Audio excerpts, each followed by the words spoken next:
Hello and welcome to Ask Ron. Question today is one that has been coming up for years, especially when I talk to the old school guys, when I used to talk to Dorian about this, Kevin Levrone, Shawn Ray. The topic of coaches and gurus, something that didn't exist back in their era, back in the 80s and 90s. All the bodybuilders got in shape on their own without coaches. Coaching didn't really become a thing until, I'd say, the late 90s. And I'm going to actually argue both sides of this, surprisingly enough. You probably thought I was just going to take the side of the old school guys, right? So, Shawn used to make a good point, and Kevin said the same thing, Dorian too. They said, if you consider yourself a professional bodybuilder, you really should have a mastery of all these things, the training, the nutrition, the supplementation. And Lee Haney said the same thing.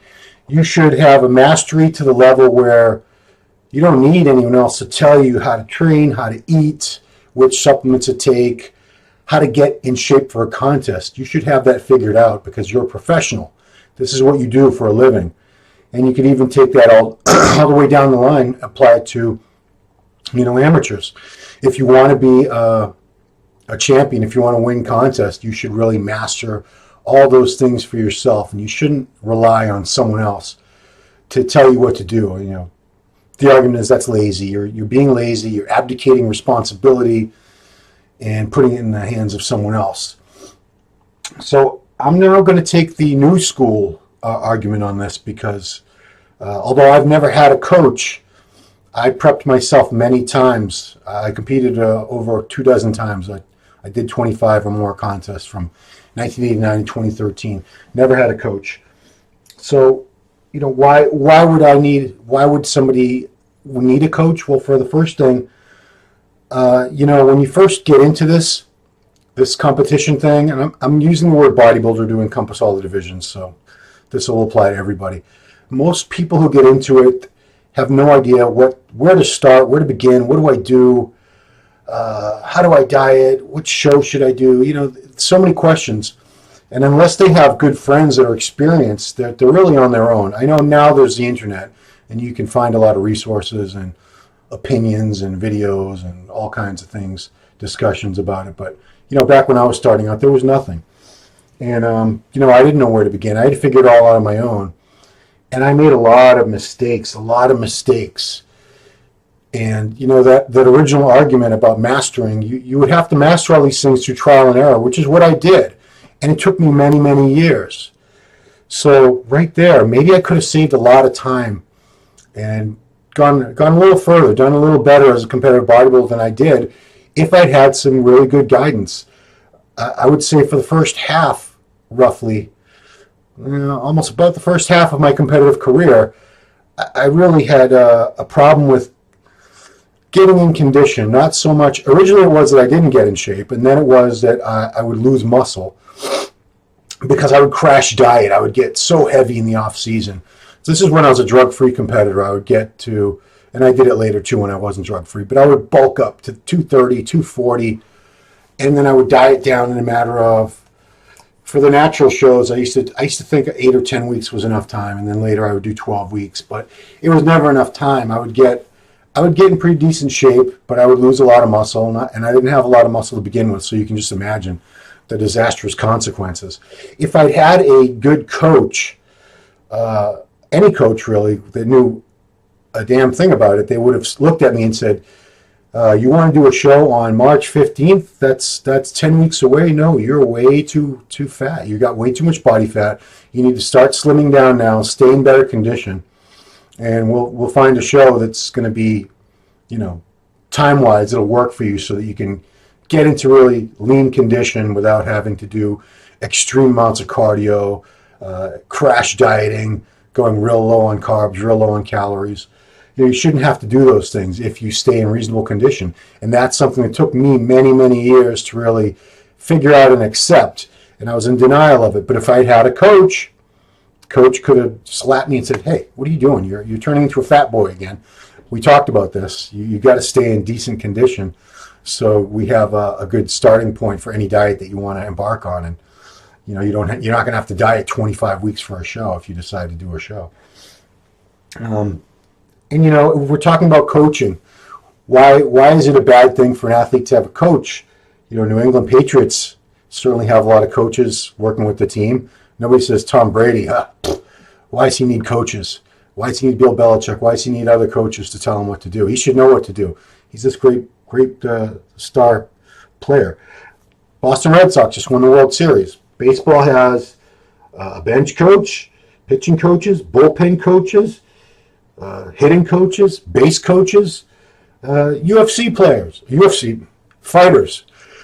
Someone like a Conor McGregor, you say, why does he need any coaches? Why would he need a boxing coach? He's a great boxer. Why would he need, striking coach, whatever you want to call it? Why would he need grappling coach?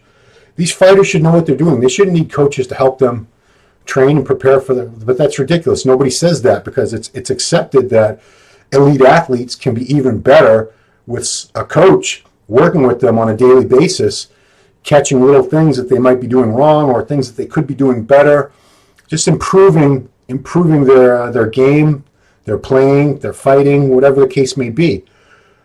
So in all those other sports, nobody scoffs at coaching and looks down on you for utilizing the services of a coach. Another thing that's good for the sport, coaches are good for the sport because there's a ton of people, like I said, who have no idea where to begin. They would never compete if they didn't have some sort of guidance, someone to hold their hand and say, okay, this is what you're going to do. I'm going to give you a diet. This is how much cardio you're going to do. I'll help you. You need posing trunks. Here's an email. Here's a phone number. Someone posing trunks. Here's someone with the spray tanning. Here's the contest. Someone will really point you in all the right directions because a good coach will do all those things. They're not just there to do the diet and the training necessarily. So you have a lot more people in the sport participating now in all these divisions.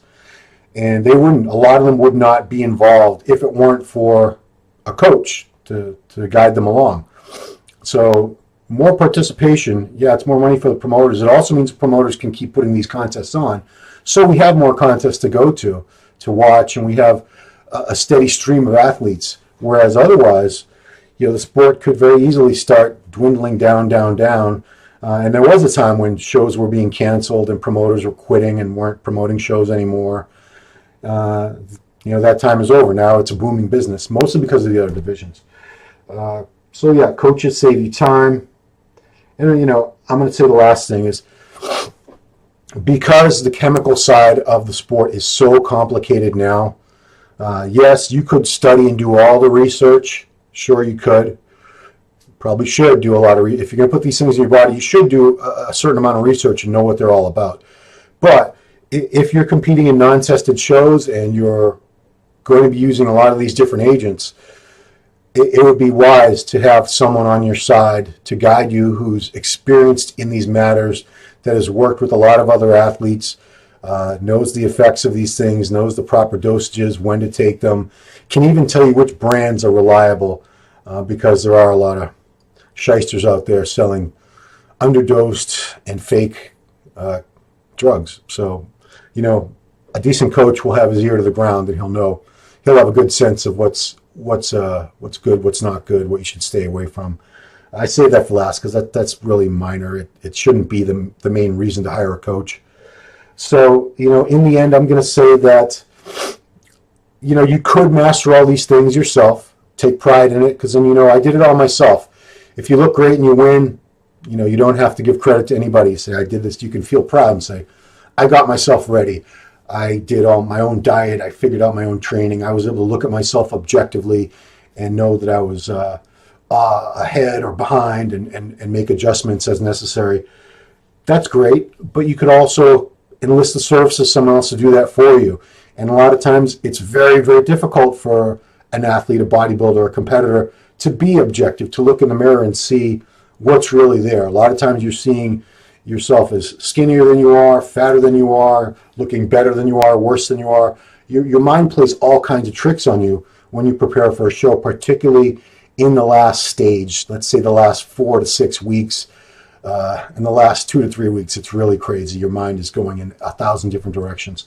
So a good coach could keep you steady, keep you grounded, say just, follow the program we have, let's stay the course, have faith in the process, everything's going to be okay, because you will have anxiety, you will be freaking out at times.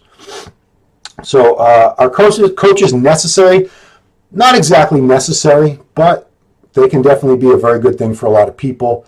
So there you have it. I'm not for or against coaches necessarily, but I do think they serve a purpose for a lot of people, and they do good things for a lot of people.